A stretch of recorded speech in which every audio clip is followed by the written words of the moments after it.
The committee has called upon you to give evidence on the role you played in the planning and preparations of the late Vice President's flight on the 10th of June 2024.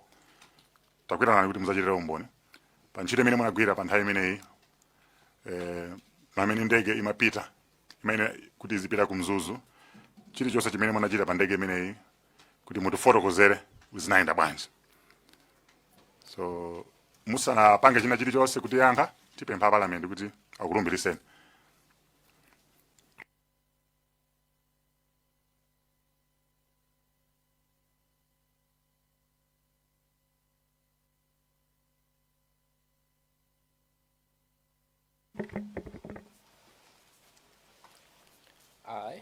I, Colonel Bernhard Innocent Chirunguni, do solemnly swear by the Almighty God that the evidence I shall give shall be the truth, the whole truth, and nothing but the truth. So help me God. So help me God.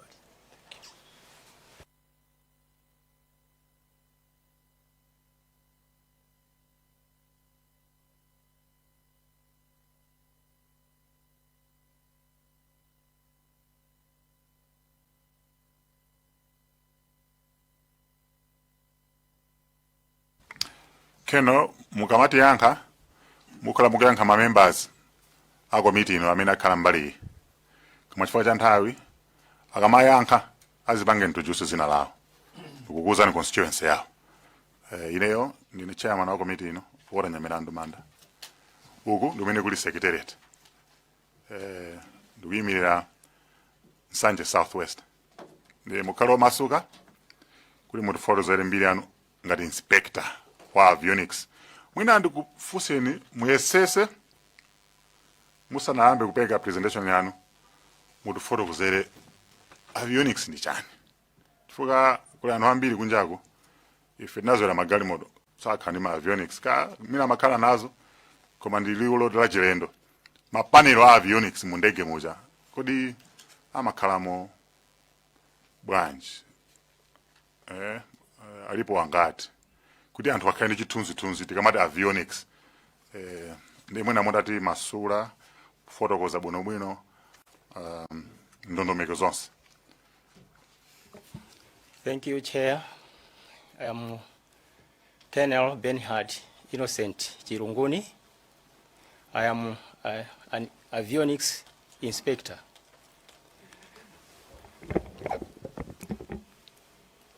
I will take you back to the first step to become an avionic inspector.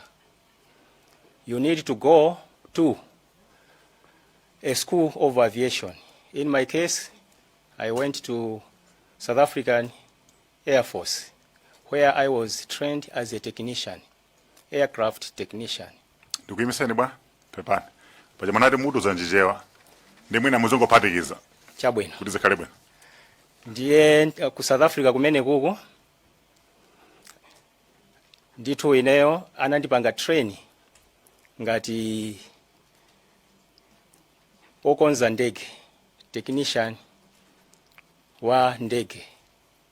Nditabwera ku Zomba Air Base kumene kuja tinapita type conversion ya Madonia chifukwa ku South Africa timaphunzira ma C-130 aircraft from America. So there was a need for a conversion to the Donia aircraft. Tiyenera ndithu kugwira ntchito pa Donia aircraft ndi chifukwa chake tinapita ku Germany for a conversion. That's type rating. From there ndakhala ndikugwira ntchito ngati technician, then ndi ma training osiyana.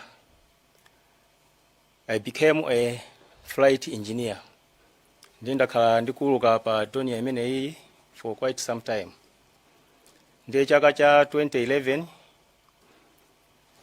ndinapeza mwayi okuti ndinapita ku Germany so kachiwiri kukaphunzira za inspector's course. Time imeneyi ku Malawi Air Force kunali mzungu amene anasala pang'ono kumapita wa avionics. Ndiye pamafunika ndithu kuti pakhale inspector wa avionics. Chifukwa yake ndapeza mwayi umene wa 2011. Ndiye kuchokera 2011 imeneyi ndakhala ndikugwira ntchito Malawi Air Force ngati inspector wa ndege. Chair, mwandifunsanso kuti avionics ndi chani, mwina anthu amangomva. Avionics imatanthauza kuti pali magawo 4. Pali electrical system ya ndege imene imakhuzana ndi anything electrical pa ndege, imene gawo loyamba.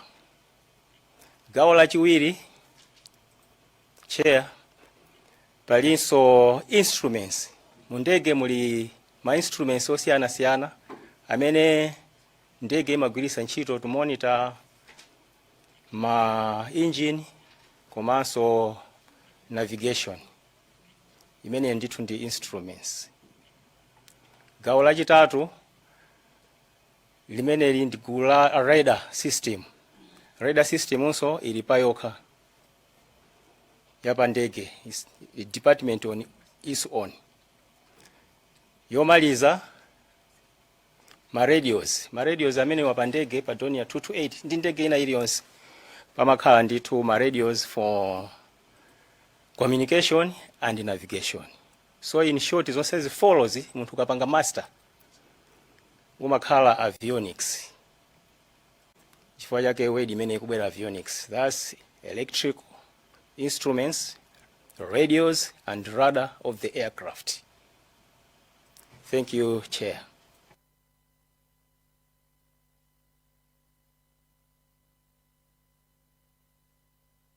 Ndathokoza mkhoza upitirizana kupereka ripoti yanu umboni wanu umene mukuziwa pa masamon amene anakupasani. Thank you, Chair. As I have already introduced myself, I was summoned to appear before the ad hoc committee on the Chikangawa plane crash inquiry to testify on the role I played in the planning and the preparation for the late Vice President's flight on 10th June 2024 on the following. The first one is maintenance records. The second one is inspection records, defects reporting, technical certifications, and airworthiness assessment as an avionics inspector. As an avionics inspector, the only time I work on the aircraft is when the aircraft is in the inspection or when the aircraft develops a problem that requires an inspector. So, all records on the following inspections are kept. Right from the flying time inspections, I do supervise those and records kept. On the calendar time inspections, the technicians work and I make sure that they keep the records. On the annual inspections, it is the same. So during any inspection, an aircraft is withdrawn from the flight line into a dock in a hangar. After any inspection in the dock, the aircraft is released back into flight line service to carry out different missions which are required by the authority on this aircraft. So, there are technicians who work in the flight line who perform pre-flight checks before any flight and post-flight checks after a flight. In these cases, there was no need for an inspector. There is a technician who accompanies the aircraft as the flight engineer to check on the aircraft throughout the flight. So the flight engineer reports back to the base if there is any problem with the aircraft. My duties are very simple. I just follow system and components evaluation done by the technicians. I make sure they do the right job according to the Civil Aviation Authority. I also follow the regulatory compliance, making sure that the maintenance procedures are followed. The technicians are using the correct tools. I also check the documentation of the aircraft. I'm also a quality assurance officer as an inspector. So, in conclusion, Chair, all maintenances are carried out in accordance to aircraft maintenance manuals on all aircrafts under Malawi Air Force. And all records are kept in the Maintenance Control Center. And this control center is managed by the aircraft inspectors. And we have got one chief inspector who makes sure that everything is going on well. In case of Dornier aircraft, MAF Tango 03, all inspection procedures were followed and all records kept like all other records of the other aircrafts. Chair, sir, honorable members, I submit. Soma kwambiri Colonel Chilunguni. Mungatifotokozere last time mene munapanga inspect ndege mene.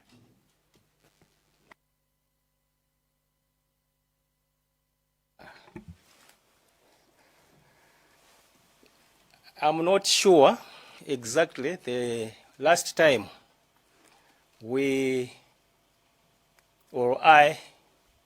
inspected these aircrafts, but it was 2024, somewhere in April. Chairman. Mudapanga inspection panai mafuta enali onse? In case of Tango 03, pamakhala ndithu tizinthu tina tomwe timachosa chifukwa chokuti nthawi yatha. We call them time change items, TCIs. Ndiye timachosa timene monga timarelay ena tinayenera kusintha sikuti atha koma time expiry. Ndiye zinthu ngati zimene zozo timakonza. Ma engine mumakhala ndithu ma components amene timapanga check wiring kuti ili intact. Ndi zina zambiri zimene ndithu timapanga. Koma in case of this aircraft, I don't remember kuti tinali ndi mavuto ambiri. Inangolowa mu inspection as a routine check. It was, I think, 100 hours inspections. Thank you. My members, mafoso ena ndiena. Tiambe ndi Chair Unzozi Mvai, kinako Mwanza Central. Thank you so much, Chair, for giving chance the people of Unzozi Mvai constituency to ask a question to Colonel Chilunguni. I have one question Colonel. Sorry. Chabwino, ndipempha kuti mwafuse kunchichewa. Ndipitirirabe kufotokoza kuti ndine Dailes Moses Mbengo, MP wa kunchewu kuyimira anthu akunchewu dzozimvayi. Ndimangofuna ndifusefuso limodzi kunena kuti in aviation poti bezinazo zimavutira kutchula mchichewa. In aviation mumatha kulola ndege kuti iuluke opanda insurance. Zikomo kwambiri. Thank you, Honorable Member.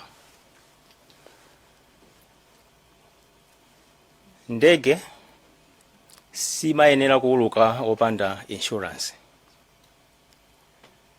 Koma imayenera kukhala ndi insurance. In our case pali anthu amene amapanga process za insurance imene iyoyo. Ifeyo ndithu sizimatikhuza ngati inspector koma administration chifukwa zimakhuza drama.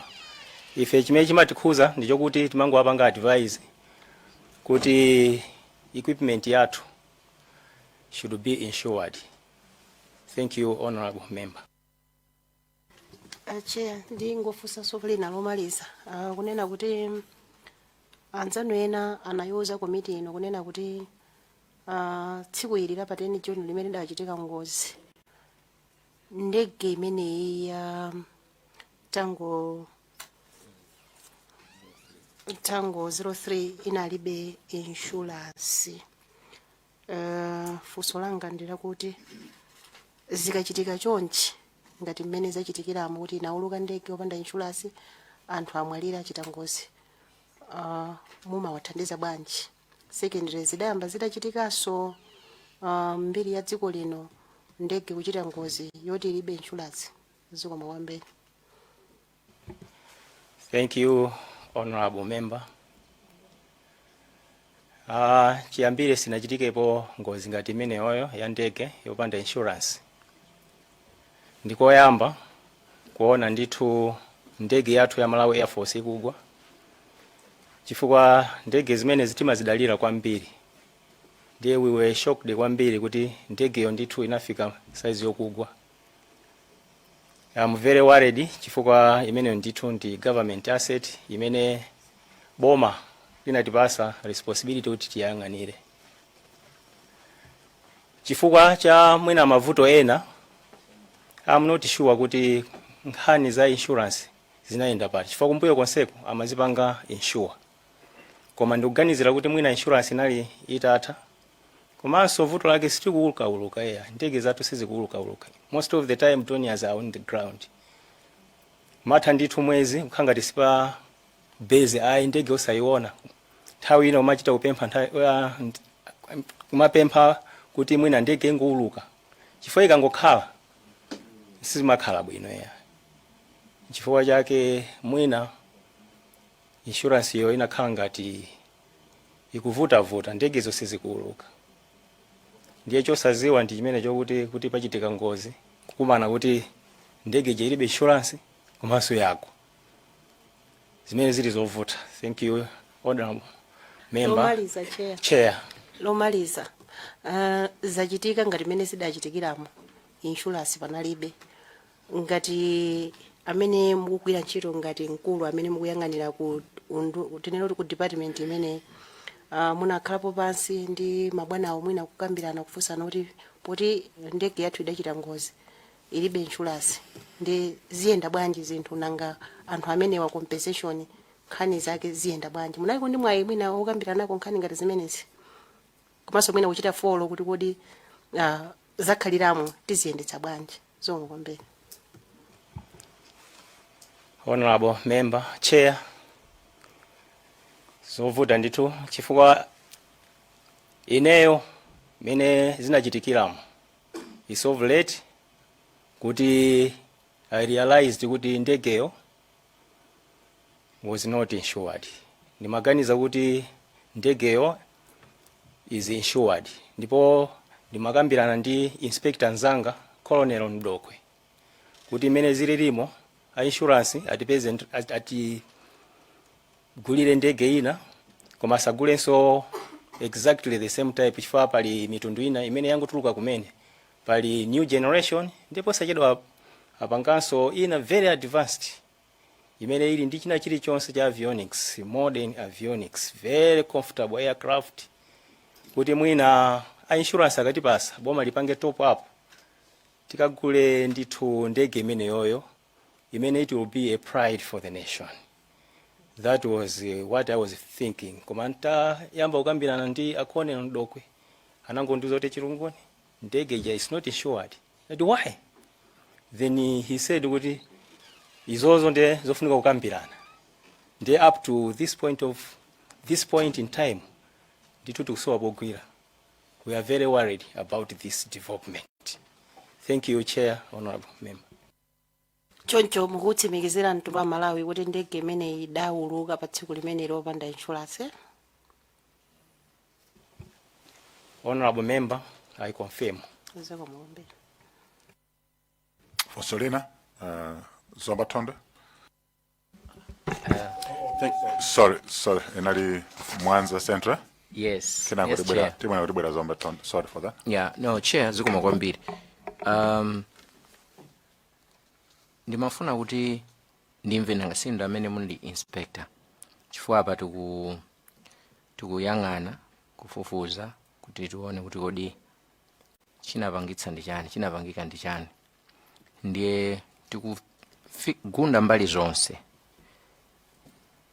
Kwambiri chimene tikufunsira inu anzathu amene mayang'anira ndege nkuti tidziwe kuti kalipo kena kake kamene mwina muganiza kuti simunakayang'ane kuti kamene mwina kakhoza kukhala kachifukwa kamene kakhoza kuchititsa ngozi imeneyi.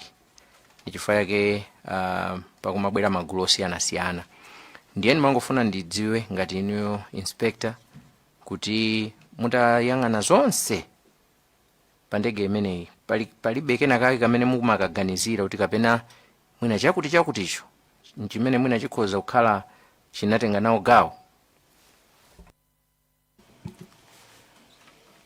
Thank you, Honorable Member. Through Chair,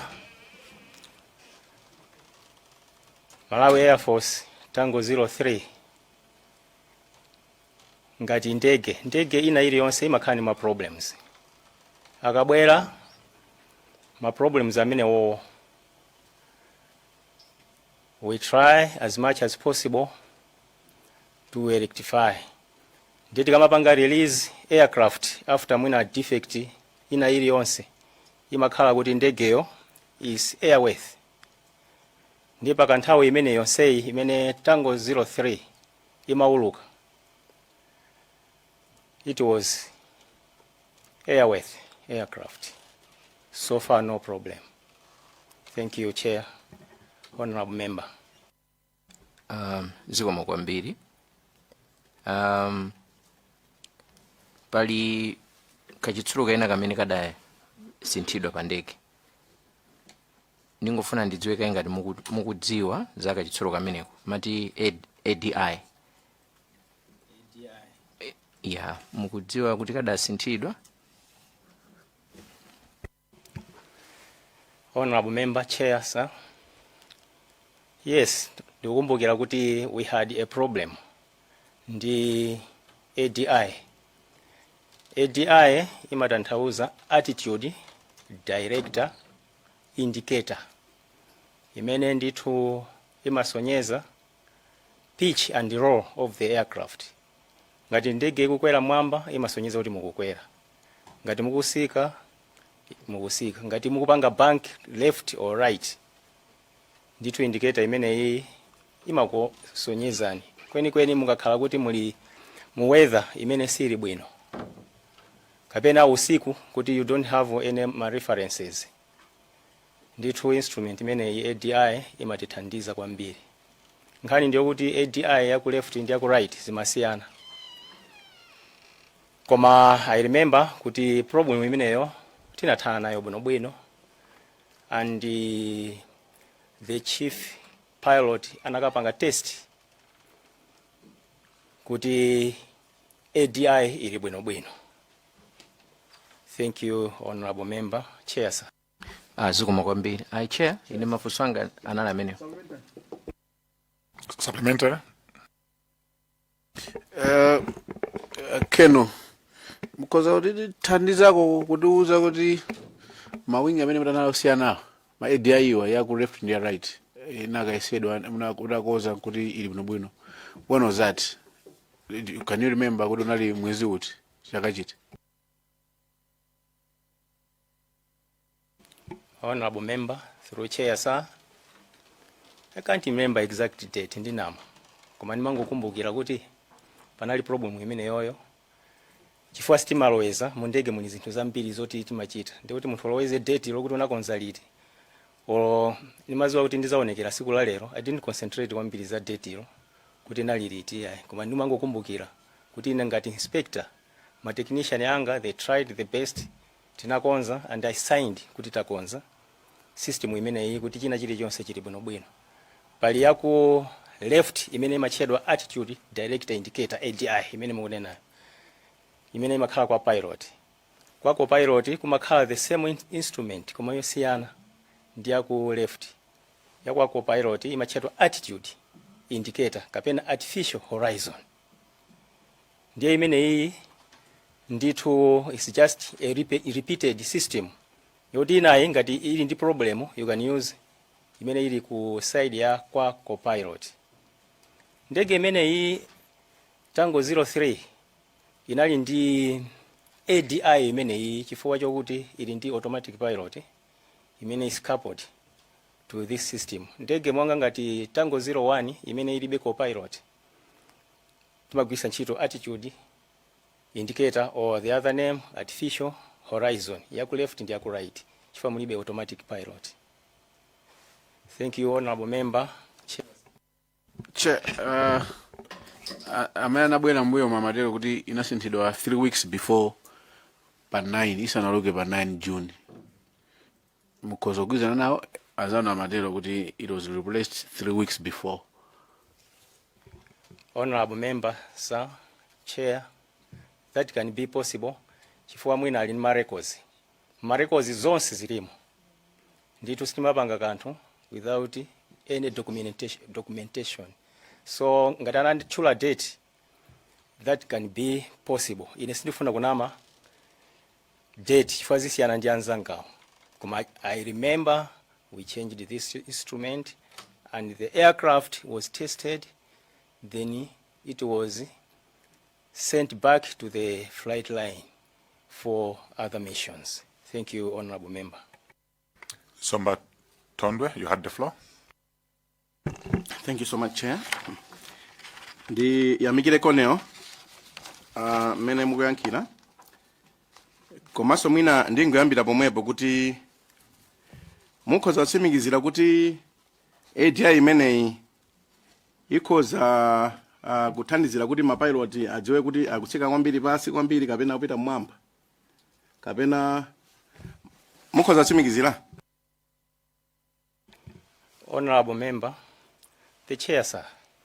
Ntchito yake ya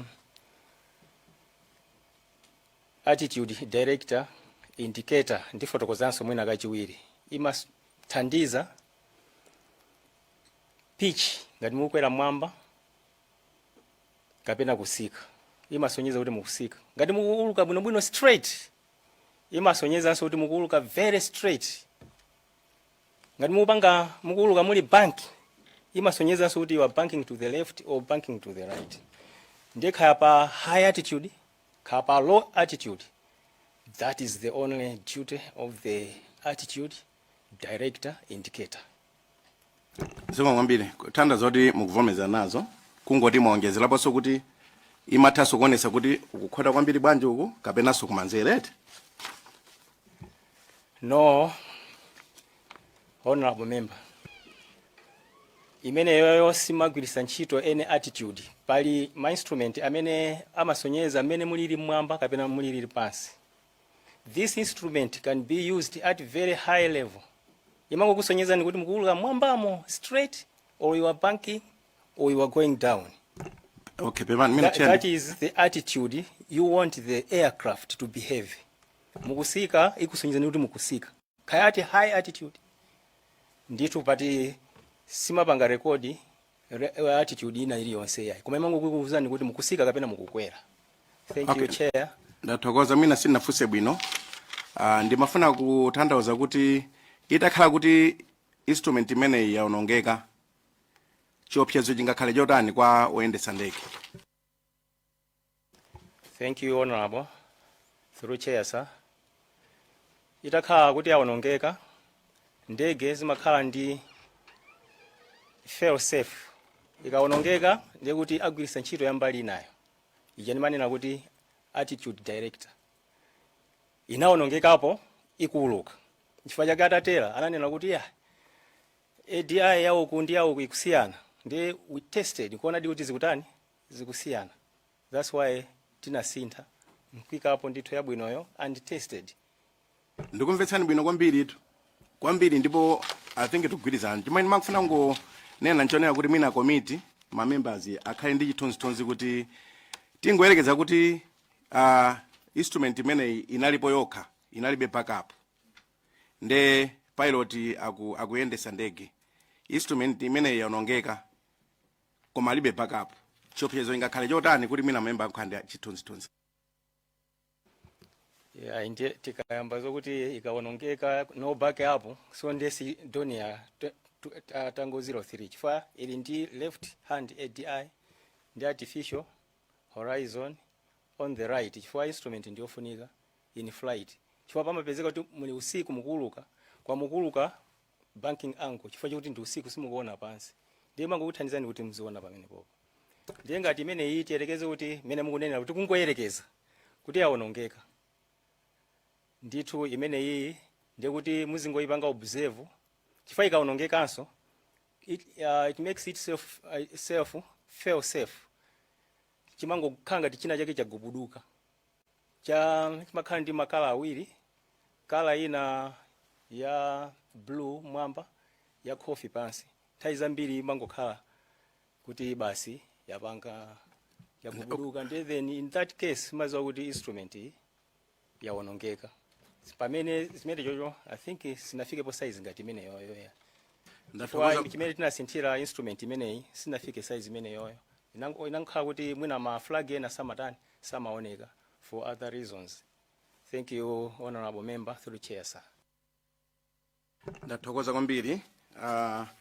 Ndimafuna kufusa fuso limenelo chifukwa mamawa nafusa Ndokwe nde ananena kuti ndikudikireni inuyo ndamene mungayankhe bwino kumbali ya chifukwa zimaoneka kuti tikayang'ana report ya BFU zimaoneka kuti ndegeyi imazapezeka kuti ikutsika pasi kenako ikuyandikira kukhangati kumenya phiri kudzakweranso mmwamba ngati modabwitsa kupita mmwamba pena kuzapezeka soti yafika mmwamba muja kudzatsikanso pasi ngati kuti ikutsika modabwitsa.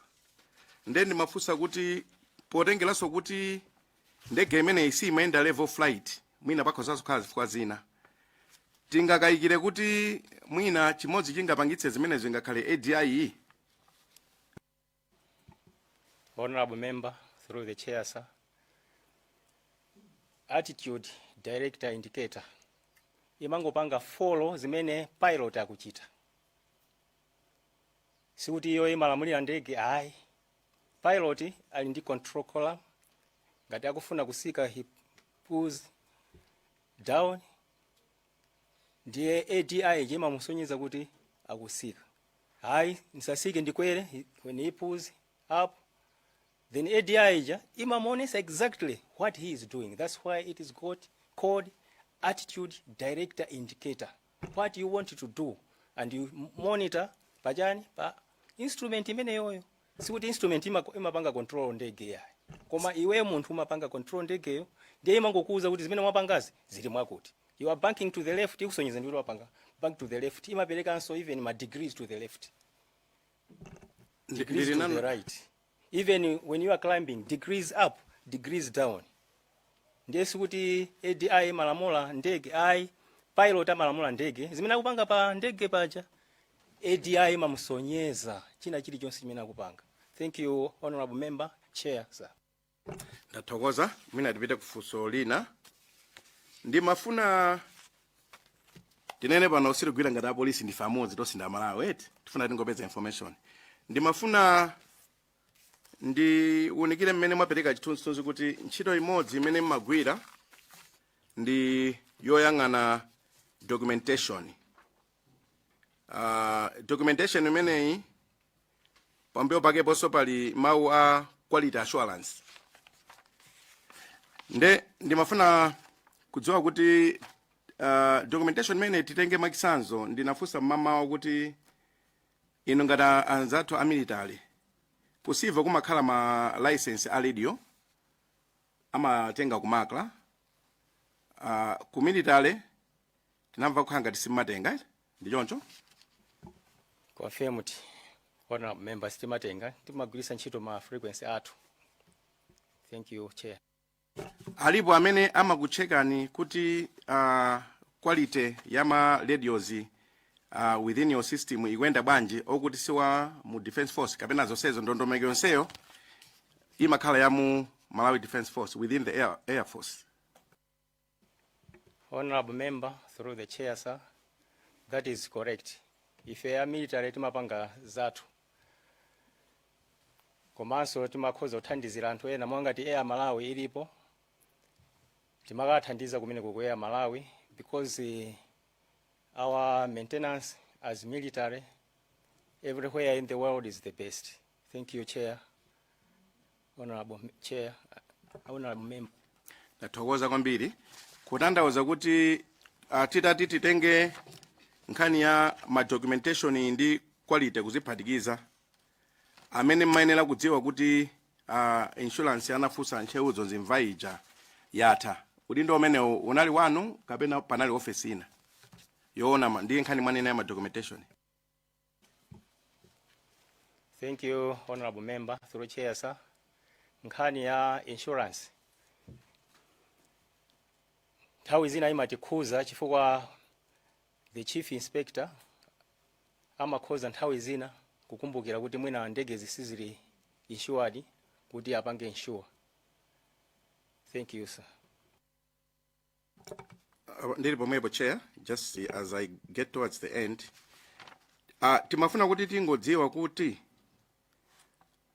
ndi responsibility ya ndani kumaona kuti mapepala andegewa ndi okwanira. Faye ngati nditikhoza kupasani chisanzo cha ku civil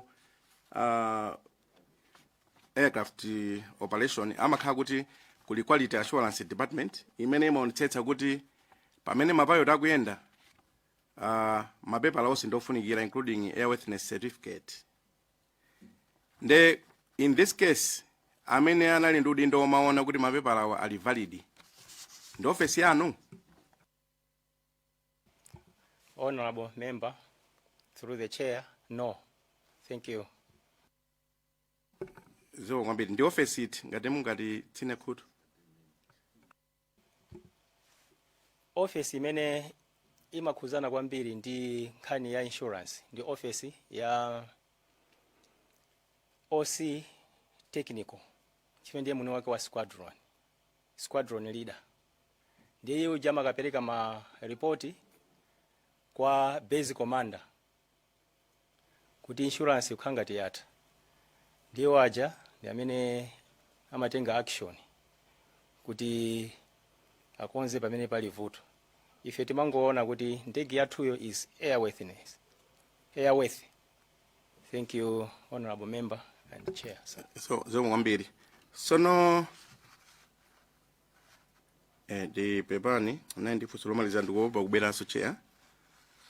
Ndimafuna sindike ndikunena ndifuse fusolomaliza imene nakusungirani just to be double sure kuti campus swing yanu mmapanga kangati kungukhala ndi chithunzithunzi. What's your interval? Zo mwambiri Chair. And possibly when was the last time you did?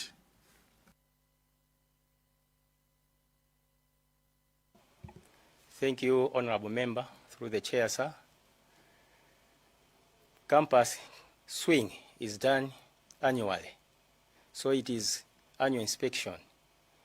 When the aircraft comes into service for the annual inspection, the campus swing is there. In this case, I've taught some small guys, my technicians, who are now taking very active part kunchito imeneyi. Chifukwa sibwino kusaphunzitsa nzako ntchito imene kuiziwa. Ndi naphunzitsa anyamata amene the past mwina 2 or 3 years nimangopanga patali pa ndege zimene zize. Nthawi zambiri akumapanga ndi anyamata. Ndi I can't remember exactly kuti inalowa liti mu inspection. Ngati muli ma records munandiuza kuti kha inalowa mu April. Ndi kuti mu April mmene mumu kunapangika campus swing. Campus swing imene iyi pamafunika kuti pakhale inspector mmodzi, ine kapena ndokwe. Ikachitika pali ine kapena ndokwe, we can sign or he can sign. Koma document nthawi zambiri imakhala ndi mwino wake amene wapanga campus swing. Chifukwa pamafunikanso kupanga produce campus cars imene imayikidwa mu ndege for reference. Chifukwa campus imene ikunenedwa is standby campus, which is emergency, imagwiritsidwa ntchito pa nthawi imene makampasi eni andegewo akakhala kuti mwina pena pake avuta kapena magesi azima in emergencies. Ndi madalira ndithu standby campus imene timayipanga calibrate annually. Thank you, Honorable Member. Chair, sir.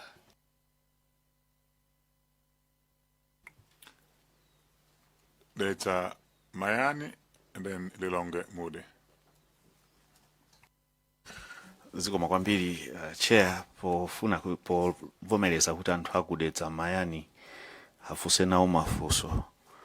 Bwana Cornel, ndathokoza kwambiri pakufotokoza kwanu. Ndiye poti ndi zanu za ku military komanso zoyendesa ndege, liwu lanu lija ndi dzina lanu lija aviation inspector. Nayesetsa kuti ndimvetsetse ntchito yanu yeniyeni. Ndiye panali ganizo lonena kuti ndege imeneyi mukamanena kuti inuyo mupanga inspect ma instruments. Fa mwakambapo ntchito zanu kandi folo nene makutsatirani bwinobwino. Ndi zina zomwanena za ma instruments. Nimafuna ntadziwa ngati mungakumbuke kwatchula mwachangu ma instrument amene mukuzowa kuti mumayang'ana amene mungangonditchulira kenaka ndipitiriza mafunso anga. Mu ndege makhala ma instruments ambiri amene ali very common amene ndingakumbukire nthawi ino ndi ma engine monitoring instruments imene pamakhala ndithu torque indicator, fuel indicator, pali navigation instruments like ADI, pali horizontal situation indicator, pali radio magnetic indicator. I think mwina ndingolekeza ndi ambiri koma. Zikoma kwambiri. Thank you, Honorable Member and the Chair, sir. Ai ni mafuna ndione kuti kodi munditchulirapo kuti pamakhala china chimene chimaunika nkhani kwambiri ya fuel. Kodi chimene chichi choyang'ana nkhani ya fuel chi inuyo mupokhala inspector mumakhala sure bwanji kuti chikutena zoona inuyo ngati inspector.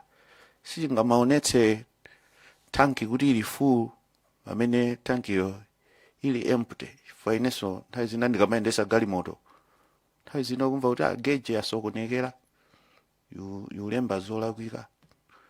Zimene zikundege mumakhala sure bwa kuti sikuonetsa zosemphana ndi mmene fuel alili mmatanki inuyo ngati inspector. Thank you, Honorable Member, sir. Through the Chair. Timaziwa kuti gauge ikulondola chifukwa ndege zija makamwesera. Ndiye omwesera uja mumamuuza amount of the fuel we want. ndiye inoyo choyamba mmapanga check fuel amene alimo mu ndege. Ndiye mukamwesera fuel amene mwamuuza kuti amweserawo zimafanana ndendende. Yerekeze kuti munali mwina 3 pounds ndiye mwamuuza kuti mwesere 6 pounds more of fuel. Icho kapa 3 ukafika pa 9. That is exactly. Ndiye you can't doubt. Maziwa kuti instrument ikulondola. Ikakhala kuti ikunama imasonyezanso. Nthawi zambiri ma instrument andege akakhala kuti awonongeka they feel safe. Peza kuti mwina wathira mbali imene mbali imodzi sikutani sikuonesa kuti mwathira. Ndiye maziwa kuti instrument yawonongeka. Ndiye maichosa nkuika ina. Nkhani ndiyo kuti ndege like anything else, any machine, zinthu zimawonongeka timakonza basi kuchosa kuika chatsopano. Ndiye in this case kuti mukamwesera ndege ndiye mwina isiku limene inspector wauluka ngati flight engineer mwamuuza kuti uthire 6 pounds mu ndege koma 6 pounds sikuoneka kuti yapita kuti. Ndiye uziwa kuti something is wrong with my aircraft. Ndimene timaziwira ndithu. Thank you honorable member through the chair sir. Ziwa mwambiri Cornell. Chair, ndimafuna so ndidziwe kuchokera kwa Cornell. Ngakhale kuti inuyo zanu ndi za makampasi ndi zinazo komano nkophweka bwanji fo inuso ndinu engineer. Choyamba mnapanga za engineering kenaka nkumakachita zinazo ngati ena amati specialization. Chingerezi yakendesa ndi chimene chwa. Then mati ndidziwe poti ndege zija nthawi zina makamaka ndege za asilikali nanga si za asilikali nthawi zina mumayigoneka panja. Nkophweka bwanji kuti munthu poti nthawi zina mwina mafuta amasowa mdziko muno.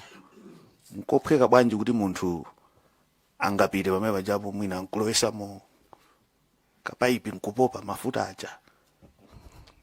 Ndiye mwatsoka mwina mapilot ponyamuka mmawa sanayang'ane kuti geje ili bwanji. Nzophweka bwanji zimene. Thank you honorable member through the chair sir.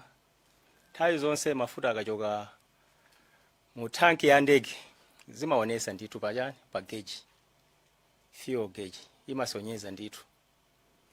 I will give you an example kuti nthawi zambiri kakhala kuti yagona panja choncho kuti mwinaso ili pazuwa pali pena pake pali special tool imene mmachosera mafuta amene wo kuti muone ngati simunagwere mame amene amasanduka ngati mazi. Ndi amakapanga settle pa lowest point.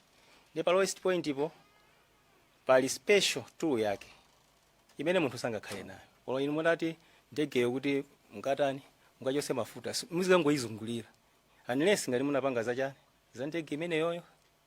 Ndege zimasiyananso malinga ndi mene anapangira. In case of Dornier ndithu anapanga kuti muzichosamo mafuta. I think isi ndege ina iliyonse mamawa to check ngati yagona panja kuti mwina pangakhale mazi pa lowest point ya tank yanu. Ndiye mukachosa you check the instrument. Ndipo ndege nthawi zonse musana igwirise ntchito pamakhala anthu amene amatchedwa a flight line amene amapanga check ndege imene iyi before any flight. Ndiye amaonesesa kuti china chilichonse chili bwinobwino. Mwangati mafuta tiyerekeze kuti ndi technician yekha wagona mwina kuchireka ku Blantyre. After inspection ya china chilichonse cha ndegeyo finally you check fuel amene ali muchani mu ndege muje and you record in the logbook kusonyeza kuti waona. And the pilot before departure amaonesesa kuti zimene flight engineer walemba is true on the instrument. Ndipo kamachokanso pa airport amapanga report kwa ATC kuti panopo ndili ndi fuel wama hours mwakuti before departure. And even the air traffic controller amakhala ndi information ya fuel. Ndiye To answer you, sir, ndimene zimakhalira. Thank you very much, honorable member, through the chair, sir. Chair, nimafuna pindi ndidziwe kwambiri za fuel. Itakhala kuti pipe ina yake ya mafuta yabowoka mwanjira ina yake. Ndiye tanki ija ikutaya mafuta mlengalenga. Kaja munanena kuona geja ya mafuta kaja. Kama topereka warning kapena mwina pilot atha ungozindikira kuti basi mafuta atha ndege azima. Nafuna nitadziwa pamenepo. Thank you, honorable member, through the chair, sir. In case yokuti mwina pipe yaphulika in the air, mumaziwa chifukwa pali tank groups yaku left ndi yaku right. Ndiye mukamauluka mapanga balance kuti mafuta yaku left ndi yaku right azithera lingati limodzi. Ndipo in such a way the aircraft flies straight. Koma ngati mafuta mbali moza akutayika, ngakhale even simukuona, muzaona kuti even ndege ija you are failing to balance chifukwa mafuta akutha mbali mozi kwinako akusalira. Komanso instrument imasonyeza kuti mafuta uku akutha nsanga chifukwa chani. It's when you can easily discover kuti there is a problem. So in such situation, mayenera ndithu ukatera as soon as possible. Kwina kuli konse mene mungakatere. Like any emergency, we are advised kuti mukhoza ukatera pafupi pa airport imene ili pafupi kwambiri for that emergency. Thank you very much, honorable member, through the chair, sir. Chair, pepani ndifuna kuti nkhani imene ipoti a expert azimenezi ndi awawa oyang'ana zida zimenezi. Ndimafuna mutandisiyanitsira pali tizida tiwiri timene feri kusokonekera nato. ADI ndi otimeter. Kandi ukhonza mainawo ndenu ngati expert tandisiyanitsirani akagwiridwe kake kantchito. China ADI jandaiziwa koma mwina mudafotokoza kenaka kuti ngakuta iseni nthawi. Thank you very much, honorable member, through the chair, sir. Otimeter ndi instrument ya ndege imene imasonyeza pa level imene mukuulukira in feet above sea level. Sea level imene iyi ndithu sea ndikutali ku osakhalanso ngati Lake Malawi yayi koma sea level imene anapangira calibrate anzathu aviation, so it's measured in height above sea level. Like when we are in Zomba, ndege isananyamuke imasonyeza kuti tili about 2,600 something, is it 2,650 somewhere there above sea level. Kusonyeza kuti ngati muli pansi muli pa level imeneyo pozateranso pompo mzatenga imeneyo kuti mwafika pansi. So this instrument helps to let the crew, the pilots, know the altitude you are flying. They are starting from Zomba Air Base into Lilongwe. Pa flight plan pawo ngati angalembe kuti awuluka pa 7,000 feet above sea level. Ndiye kuti awuluka mpaka kafike pamenepo ndi instrument imaonesa kuti omwe afika pamene muti mutani muziwuluka. Mukatero mauluka pamene paja throughout to maintain what you have planned. So in short, the altimeter is an instrument that shows your height above the sea level.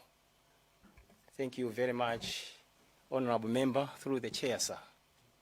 Chair, nimafuna ati anandisiyanitsira ndi kamene kamaonetsa kuti mwayandikira pasi olo paliso kanthu kena pa instrument muja kadzina limenelo mukamayankha limenelolo ndimangofuna ndimalizire amenepo chair kunena kuti kodi mu ndege imene ya Donia tinthu timene titi timagwira tinalimo ndipo iniyo munayesa ngati inspector kuti timagwira ntchito kachiwiri kandakamvetsa kamene muti ka otimitaka ndimene kamachitira koma ndimafuna ndidziwe pali ena amanena kuti pali kena kamene kamaonetsa kuti mwayandikira kugunda nthaka iko poyerekeza ndi ndegeyo not necessarily above sea level ndipo kodi timeneti timagwira ntchito. Ndimalizira pamenepo chair. Zikomo kwambiri. Thank you very much, Honorable Member, through the chair, sir. John Yayato, Tango 03, instrument imene imagwirisa ntchito to check the height or the level of the flight is the altimeter. Kwa ma modern aircraft like ma MY 600 aja ali kuchireka, those are fully digital.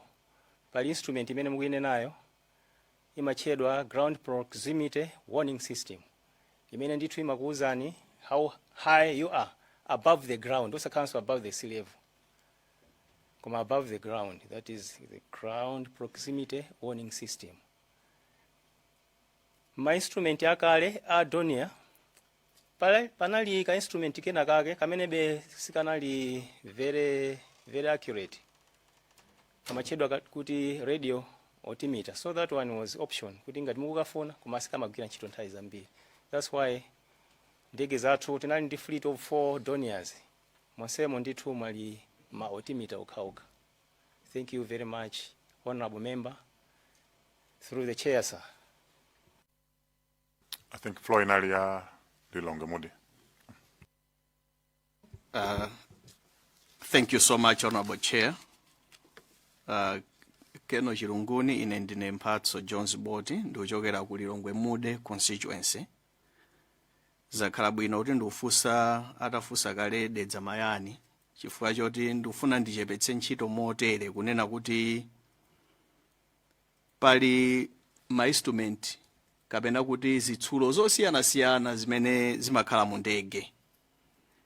Ndiyeno panali sindufuna kunena kuti azungu, chifukwa choti mwina panalinso munthu akuda, koma panali anthu aku Germany amene adabwera ngozi itachitika nkudzatenga zitsulo zina nkukaziyesa ku Germaniko. Ndiye ndimafuna ndiombe mkota motere kunena kuti kodi ripoti yawo ya amene adabwera kudzatenga zitsulo nkukaziyesa, mu ripoti yawoyo mukuonetsa chitsulo china chilichonse chimene chinali chowonongeka? So ndeuti apopo ndikuphatikiza altimeter, ADI, kaya geji ya mafuta, kaya zina chilichonsecho. Mu ripoti yawoyo mukuonetsa kunena kuti pali kachitsulo kena kalikonse kamene kadawonongeka ndipo kadachititsa kuti ngozi ichitike? Funso langa loyamba limenelo. Thank you very much, Honorable Member, through the chair, sir. Ripoti la BFU anyaga ndege amenewa ndithu inapangatako zambiri za technical zimene ndithu ngati ineyo on my part ngati avionics engineer sinapeze kuvuto ayi, chifukwa ndegeyo ifeyo kale timaziwa kuti it was airworthy. Kwa pakanakhala kuti pali instrument ina imene inavuta, anthu amene ajenda akaswiri akanapeza ndithu kuti ina chake chinavuta. Koma in this case, their report to me as avionics inspector, I didn't find anything kuti mwina china chake sichimagwira ntchito. The aircraft was airworthy. Thank you very much, Honorable, through the chair, sir. Zikomo kwambiri. Funso langa lomaliza mwayamba kale kuyankha koma mfusabe, chifukwa ndikufunsira m'malo mwa Malawi aku Lilongwe Mude. Nde nkhani yake yobwera ku insurance ndi airworthy kapena kuti COF. Titengere pagalimoto. Pagalimoto pamakhala COF license yoti galimoto ili bwino, nde pamakhala so insurance yoti galimoto ikachita ngozi ilipiridwe kapena anthu avulalawo alipiridwe. Ndiyeno ndimafuna ndifunse ichi kunena kuti kodi ndege, insurance ya ndege, chifukwa tauzidwa mwatsimikizanso kuti idalibe insurance. Insurance ya ndege imagwira chimodzimodzi ndi insurance ya galimoto? Mwina chifukwa choti tiuchitiranso kuti amalawi amvetsetse bwinobwino. Kupanda kukhala ndi insurance ndege ikhoza kuuluka mofupikitsa nkhani tinene kuti kodi insurance ndi airworthiness zimasiyana bwanji kuti mwina amalawi amvetsetse chifukwa tufuna timvetse pamenepo. Zikoma kwambiri Chair. Thank you, Chair. Honorable member, sir. Airworthiness ndi insurance zosiyana ndithu. Airworthiness ndi kuti ndege ija ili bwino ikhoza kuuluka. What remains ani ake ndege ayipange insure izuluka kuti kazachita ngozi or anything azathe kulandira ma compensation even anthu amene ali involved pa ngozi. That's the difference. Thank you, honorable member, sir. Thank you. Somba City South.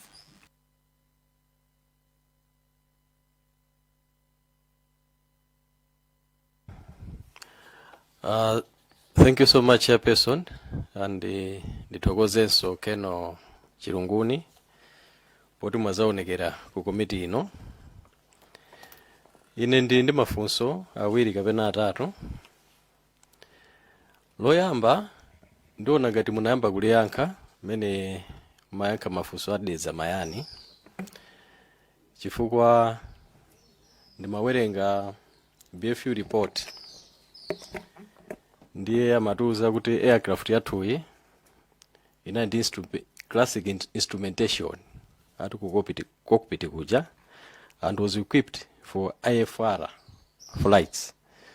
Then nazitenga kuti akulu amene akuchokera kumayaniwa akufusa ndithu ti instruments take tomwe tija kuti tiziwe kuti ngati akaka komadziwa kuti kodi tayandikira bwanji nthaka. Ndimaona ngati mene mu kalimo ndi munachita confirm kuti kalimo kakhoza kuti ndikawati mitaka. Anapitiriranso kunena azathu wa BFU kuti pophatikiza kameneka palinso akuti Garmin 760 navigation system imene inalinso mu ndegemo. Mukhoza kuchita confirm kuti kameneka ka Garmin kanalimonso mmene mwete. Thank you, honorable member. Through the chair, sir. Tango 03 is analog avionics system. Kwa panopo pali system imene ndege zonse za modern zili nazo. That is GPS, Global Position System. Imene imathandiza navigation. Ndiye we had, I think, 2 of them. Tinapempha kuti at least tikhale ndi this one. Koma it's not part of the aircraft. Inagulidwa padera. Tinachitanso kupangira poti azikapo pa temporary. Waiting kuti mwina ngati pangakhale avionic upgrade ya ndege zimenezo akaike ndithu the one which is used mu ndege as part of ndege. Ndiye GPS imeneyi is not part of the aircraft koma initiative chabe kuti navigation at least zikhala simple for the pilots. Thank you very much, honorable member, through the chair, sir. Zikomo kwambiri. Ndiye powerengabe chifukwa timafuna tiziwe kuti ma warning alerts, caution and warning alerts mu ndege muchamaenda bwanji. Ndiye anatilemberaso pena mabwana amenewa aku Germany kuti volume yaka machine kameneka anayika pa 70%. Then mafuna bendingoziwa kuti 70% imeneyi patakhala kuti pali acoustic message kapena sound 70% imene mapilot ajakhoza kuinvite ndege ikuyenda. Thank you very much, honorable member, through the chair, sir. Ma instruments ambiri amene ali mu ndege amene timagwirisa ntchito pa Madonia 228 and even on the Tango 03 nthawi zambiri volume timayika pa 50. 50 is enough for any acoustic. Chifukwa mukayikaso pa 70 ngati munthu ali ndi problem ya makutu kapena mukhozanso kuononga makutu 50% most of the time timayika pa 50 ifeyo avionics. Ngati pali opanga check inspection ya mamawa pre-flight inspection amayika ma volume onse pa 50. Ngati sizikumveka bwino is when the pilot increase according to his comfortability. Ndiye 50% ya volume is enough for most of the pilots. Thank you very much, honorable member, through the chair, sir. Zikomo kwambiri tufuna kuti amalawi onse azimva. Ndiye tikupitirirabe kuti pa caution and warning alerts pamenepa pali sound imeneyi imene ngati inayikidwa pa 70% kuti pali china chimene chachitika kuti sichikuyenda bwino. Mene mwanenera ndi kuti aliyense amene ali mu cockpit amene akumva. Ndiye tipitabe ku ma lights kuti ma light ena makhala ngati light choncho. Mwina ayibwera ka red, ina ayibwera ka green kazimakhala motani. Mashina amenewa a Garmin mukhoza kutisimikizira kuzera kwa chair kuti ka function kabeka kanalipo kuti ngati ndege chakupita pansi kwambiri auti proximity kupita pansi ngati kuyandikira nthaka kamatha kuyaka ndi ready moti mapilots nkuona kuti apatu pavuta mwina titembenuke. Tachita ni confirm kuzera kwa chair. Thank you very much, honorable member, through the chair, sir. Monga menda longosolera kuti instrument imeneyi si part of the aircraft. It's just a GPS, an ordinary GPS. Ndiye mukoza kuika pa volume ina iliyonse imene mungayike, or you can control it anyhow. It will give you the right information. Kwambiri instrument imene iyi inagulidwa for the pilots. Ndiye ma pilot ndiye amene angathe kulongosola bwino kuti akakhala comfortable amayigwirisa ntchito bwanji.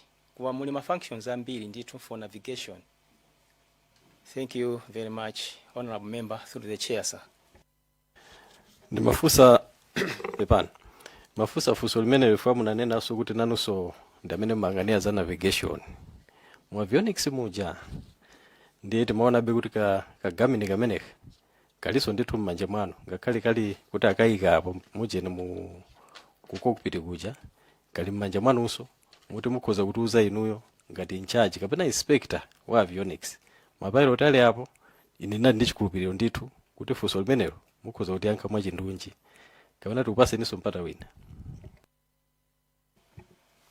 Thank you very much, honorable, through the chair, sir. Instrument imene iyi ndithu anapanga request ni mapilot kuona kuti atopa kuuluka ndi ma instruments akale. Ndiye chifukwa yake anakagulidwa ma Garmin GPS.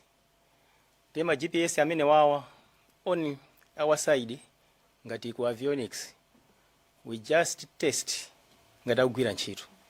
Mukayasa ndithu pamabwera ma satellite and it shows the position you are. Mukayenda nayo pang'ono it shows exactly the movement you are making. Ndife timangothera pompo kuti instrument kutani igwira ntchito. Ndiye timakauza kuti ka ESN ndamabweresa feedback ili bwanji the instrument is okay, is helping us. Timathera pamene popo. Thank you very much, honorable member, through the chair, sir. Chair ndikupitirira ndi report limene lija la BFU zikulembedwa kuti pa machine imeneyi mapilot anayika auti anachita set caution elevation anachita set pa 1000 feet kusonyeza kuti ikafika 1000 feet ndiye kuti iye akandithuka mtunduka ready kunena kuti tasika kwambiri. Ndimafuna mungu kuchita confirm kuti mmene ndawerengera ndi momwemo ndithu akachita set at 1000 feet caution elevation zikutanthauza zimene ndanenazi. Thank you very much, honorable member, through the chair, sir. Instrument imene GPS ngati kusonyeza 1000 feet is just too low. Ikanena ndithu kusonyeza ndithu kuti you are near the ground. Imasonyeza ndithu kuti mwayandikira ndithu. If you are high attitude inse imaoneka bwinobwino and you do navigation yanu bwinobwino. Koma anything like kuti 1000 ngati anafika 1000, I think that was very dangerous. Ndipo pa instrument imene iyi kana ine ndikusonyeza kuti pali ready. Thank you very much, honorable member through the chair, sir. Zikomo kwambiri pondiyankha moteromo. Chair, mangofuna mungochita note kuti the flight path ya ndege imeneyi imafika pena kuti imakhala lower than 1000 feet. Kusonyeza kuti pa 1000 feet mapilot amatha kuona kuti kumene tikupita kunkopsa, koma mwina tifufuzabe kusogolo zimatheka bwanji kamashini kasonyeza koma kufika be mpaka na pansi below 1000 feet. Ndipitirire chair, panali nkhani imene timakambirana dzulo pamaleti pomwepo, ndipo munayankha amene mayankha honorable member akudedza mayani nkhani ya mafuta.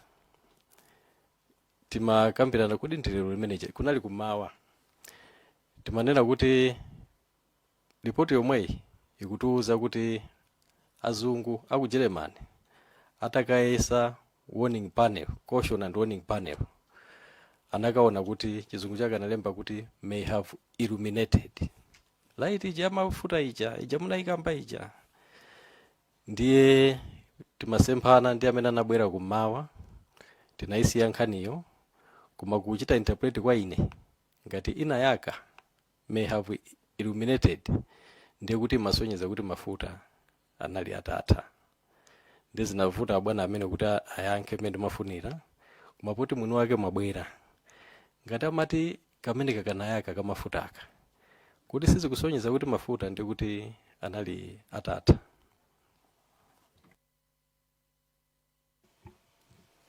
Thank you very much, honorable member through the chair, sir. Mafuta mene ndanenera amaoneka pa mageji awiri ya ku left ndi ya ku right.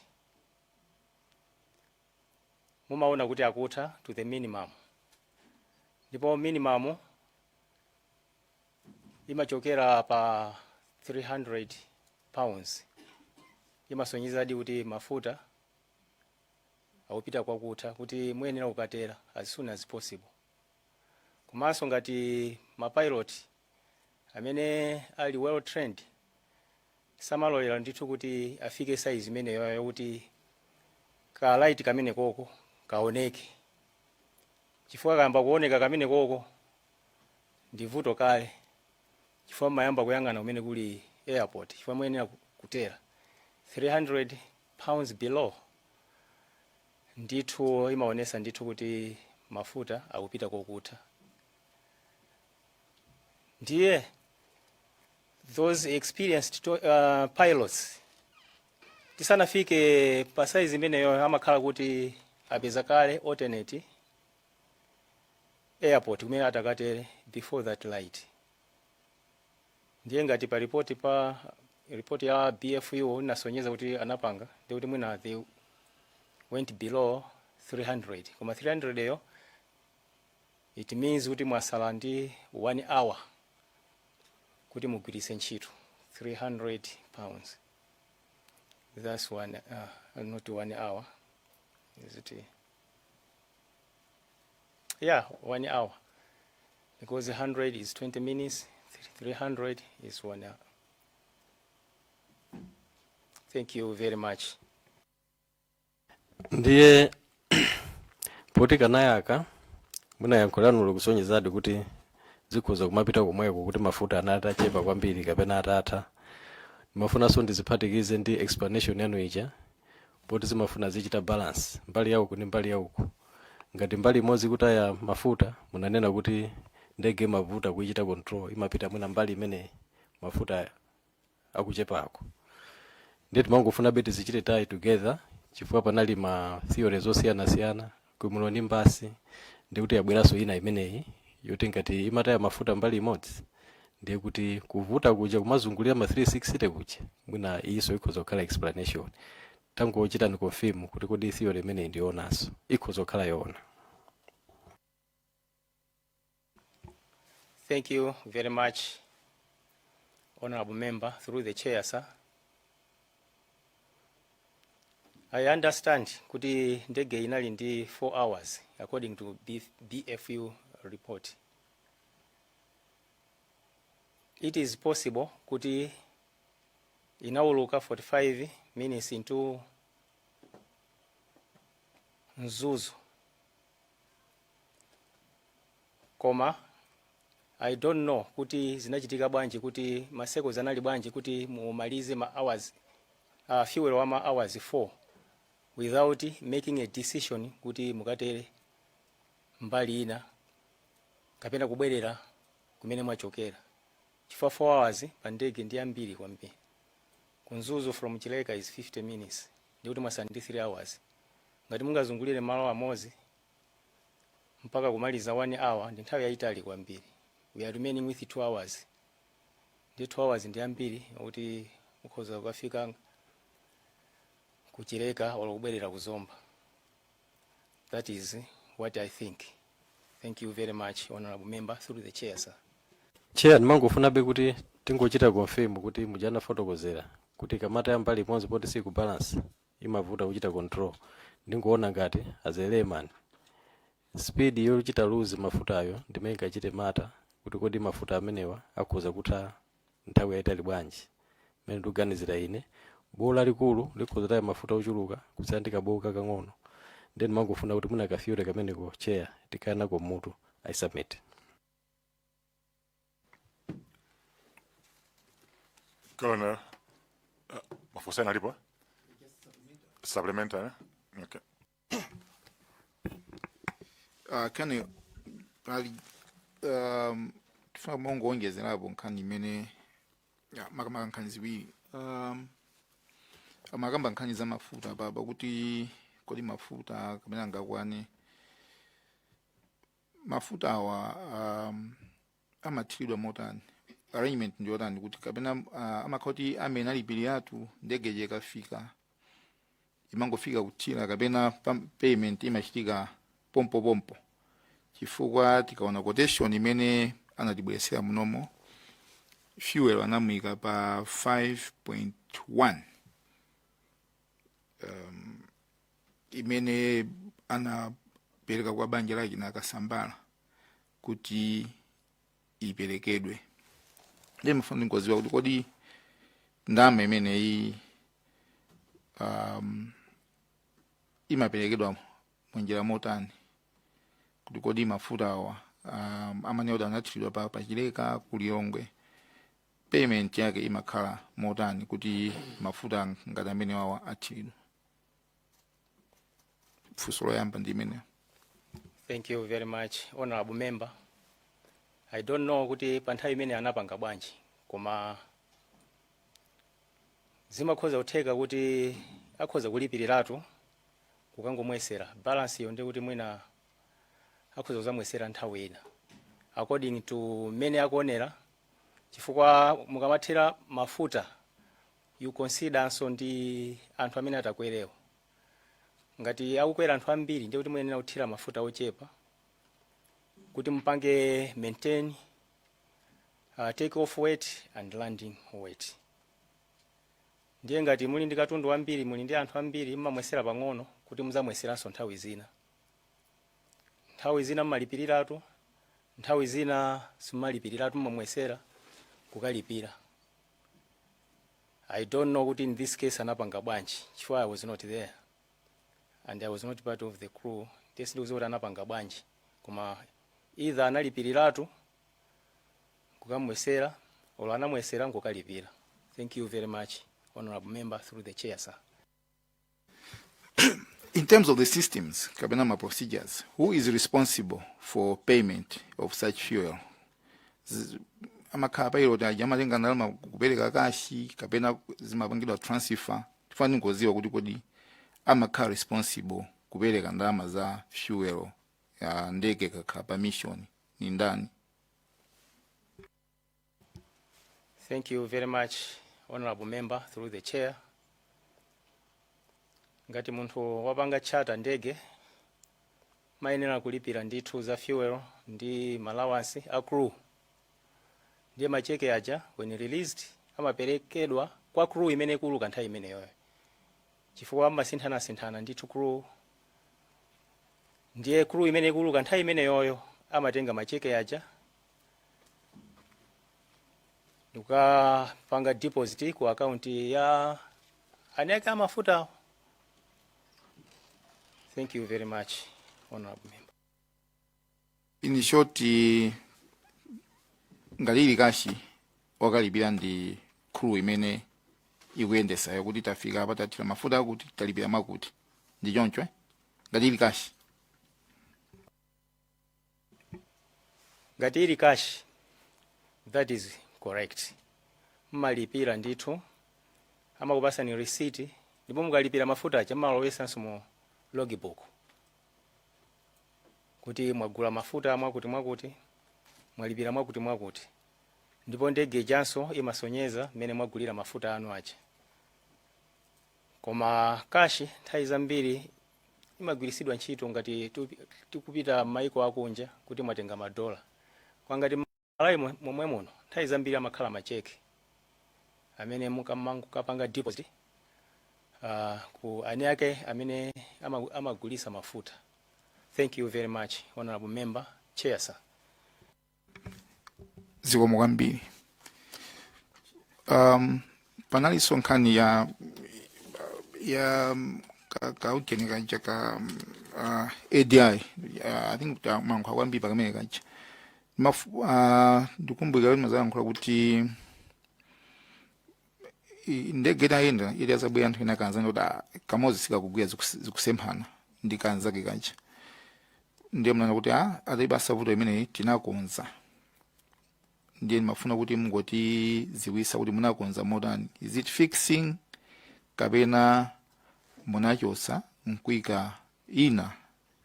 Ani ngati munaika ina inali yanyuwani kapena inali yoti yachosedwa pa ndege ina? Zikomo kwambiri. Thank you very much, honorable member, through the chair, sir. Stimaloledwa kusegula instrument nkukonza amakonza ndi ani ake ku madepoti yawo ama instruments. Nthawi zambiri instrument ngati yaonongeka sikugwira bwino ntchito timangoyichosa ndi kuyika instrument imene ili pa store imene inachokera kwa ani ake andegewo. Ndiye I think this time it was like that. Ndiye you just keep the records. Kumaso matenga ma instruments aja kwatumiza kwa ini yake kuti akapange fix kuti ikakhala bwino akakakonza akhoza kutumizira aninso. Thank you very much, honorable member, through the chair, sir. Mongofuna kusimikiza kuti munali nayo in stock ADI yanyuwani imene inaonongeka nayo munatenga ndikuyikapo.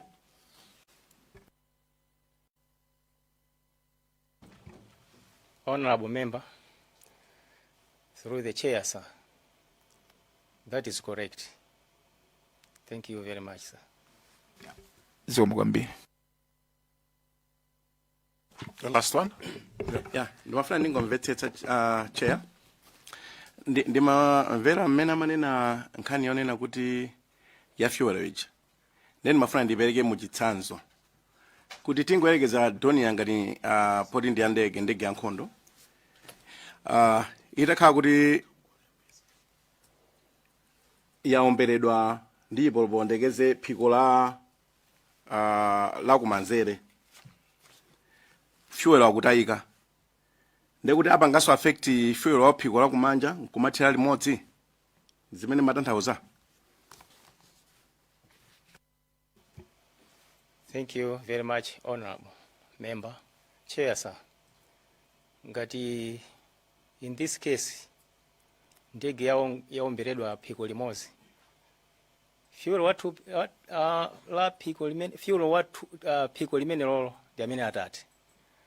Mbali ina is another system. We have got two groups of tanks, the left tanks and the right tanks. They are not interconnected.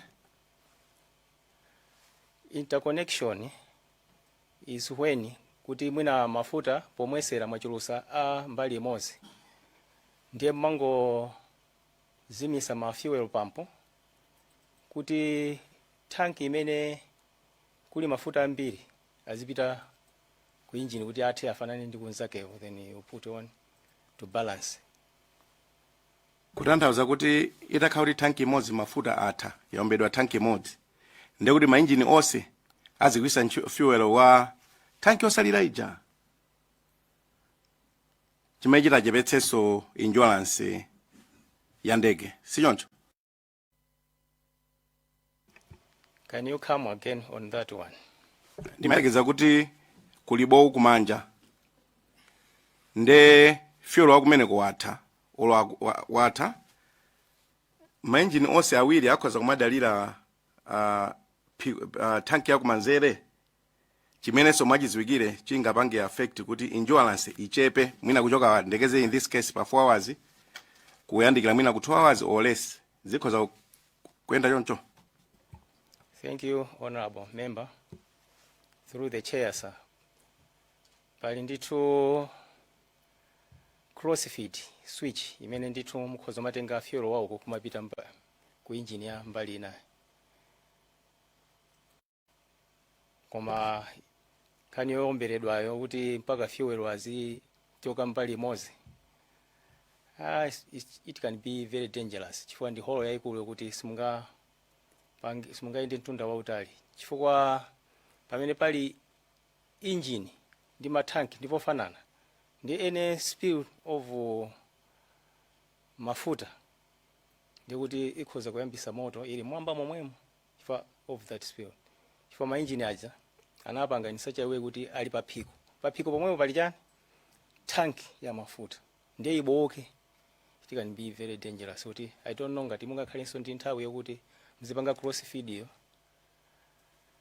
Ndimangoyerekeza ndifuna ndingomvetsetsa kuti tikhale pa page imodzi kuti ndiyekeze kuti pa loot pa wing far from the engine towards the fuselage palibo chakumbuyo kwa wing imene ili kuli kumbuyo kwa tank palibo loti fuel ja ndingoyerekeza akuyenda mbali mwa fuselage from the tank nde watha mbali yakumanja. Munayankha kale kuti ndi crossfeed nde kuti ikhoza kumachosa kumanzere kumapitisa kumanja. Koma nafuna mwike comment on how zitakhala zatero kuti sipanabwere moto, which is a possibility I guess. Zikhoza kuchepetsanso insurance potengera kuti fuel wakhala kuti wachepamwe akhoza kuchepetsa insurance ya ndege.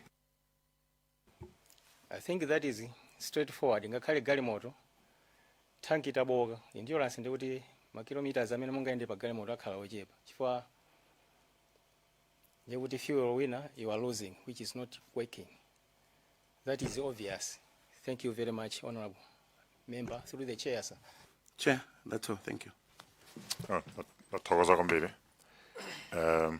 Mangofuna funso langa lomalizira la equipment mmene magwirisa ntchito kupanga maintain kupanga service ma aircrafts. Anali inuyo munali ukhulisidwa nawo anali amtundu wanji equipment yake anali ya modern mungawapanga service ndegeza. Thank you very much, Chair.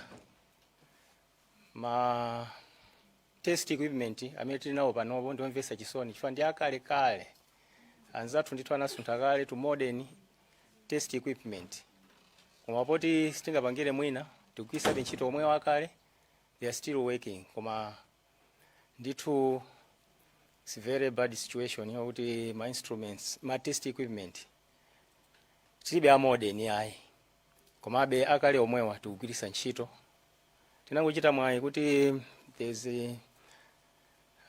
this master campus imene inawonongeka ndi anakatigulira ina I think 3 years ago for campus swing imeneyo ndiye imene ikuoneka bwinoko. Koma the rest is very bad. Khani nje kuti basi panopo tingokokera nthawi zonse timapereka ma recommendation kuti ayenera ndithu kutigulira modern equipment ngakhale ndegezi ziti zakale komabe we still need the modern test equipment. Thank you very much. No. Chair. No, zamveka kusonza kuti ma equipment ngati ma diagnostic equipment amene ma garage amakhala nawo makwalalamo ku military mulibe diagnostic equipment kuti muunikire ndege ikakhala ndi vuto kuti musavutike. Thank you, Chair. My instruments alipo, the testing instruments alipo koma ndi akale. Komanso my equipment ena ndi akale okuti apita kotopa ndithu. Komabe tikugwisa bentchito. Komabe we keep on pressing. Mwangati ku avionics. Panopo we are in the digital era. Koma tikugwisa bentchito chani analog. Ndiye beza analog zo azimakhala ndithu zovuta zakalamba. We need more modern equipment imene ili digital. Ndithu honorable chair sir. Ndakuthokozani kwambiri chifukwa chocheza nanu. Pase kali wose amene abwera pano. Mwina ndinokha amene mwati pasa ulemu. Mukamati chula dzina. Aliese Mamuza, thank you very much. Sir, honorable member, through chair, sir. That mundiru sirikali de. Fuya timangoona Sairuti, timangomva kwa malero ti members mapasa ulemu. Honorable member, sir. Inezo ndikuti sir. Ulemu wanu ngati mwini maomalizira tilankhuleni. Thank you very much. Chair sir. Maomalizira kwambiri.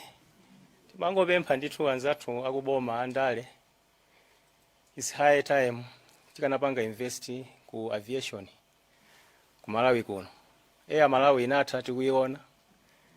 Ndiye Air Force isathenso tikuiona ya at least mwanatiganizirako ogula modern platforms. Nthawi imene timajoina usilikali pakanthawi ku Air Force ili Air Wing.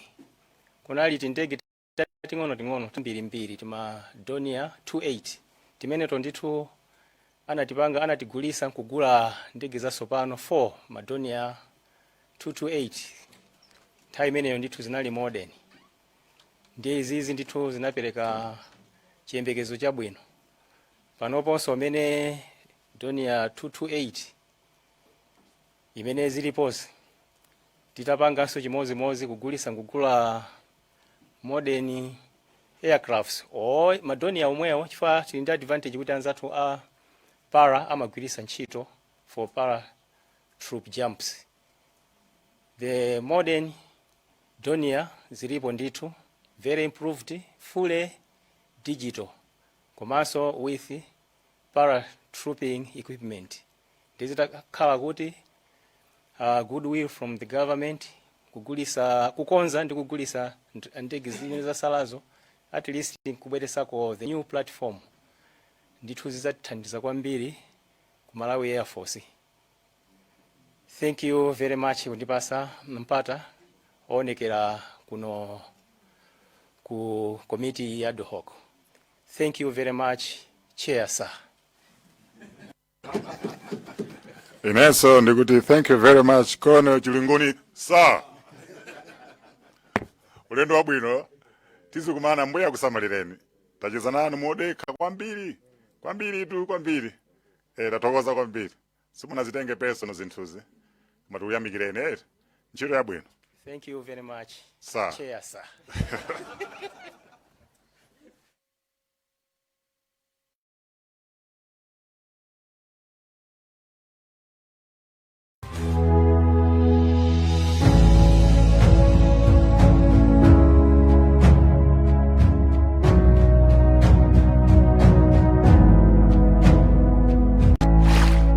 Loontar Television, bringing wisdom into your home.